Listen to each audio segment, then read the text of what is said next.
And sin is something that is just, it separates us. You know, back in the garden, you know, it says, God said, don't mess with the trees. Don't mess with 2 trees. Everything else is yours. And by the way, that was Adam and Eve, our first parents. That was their gift back to God. The only thing that God didn't have was that which could be offered back to him was with volition. Freedom to say yes to him. He was not a tyrant. He didn't force himself. He gave them the option. And he said, though, the consequences of the day you mess with the fruit, how's it finished? You shall surely die. Well, when Eve was deceived and when Adam was being a passive idiot, like, what was Adam doing? Like, you know, why wasn't he there protecting his bride and standing up in the face of evil and saying, you know, back off, Jack? He just stood there passively, and that is part of the default setting with all men. Is we have a passivity that we're prone to. But anyway, that's another story for another day.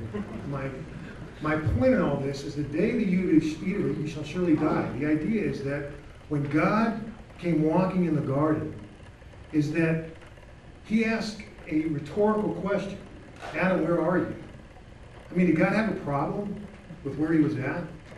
And Adam and Eve were in hiding, being the original bush dwellers that were in shame. And that fig leaf did not only reflect the covering of their genitals, but it was a covering for their heart, because at that point, what was previously naked and unashamed, that there was pure relationship with God, now was severed because of an individual will where they chose to say no to God, and there was separation. Sin is separation. And God was forced to remove them from the garden. The tree of life was always there. If he did not remove them, they would have been in a state of eternal separation from God. And so in his grace and mercy, he removes them from the garden, and from the very beginning in Genesis says, the seed of the woman and the seed of the serpent, the deceiver. Remember, it was the devil in the form of the serpent, says that God is holding out on you.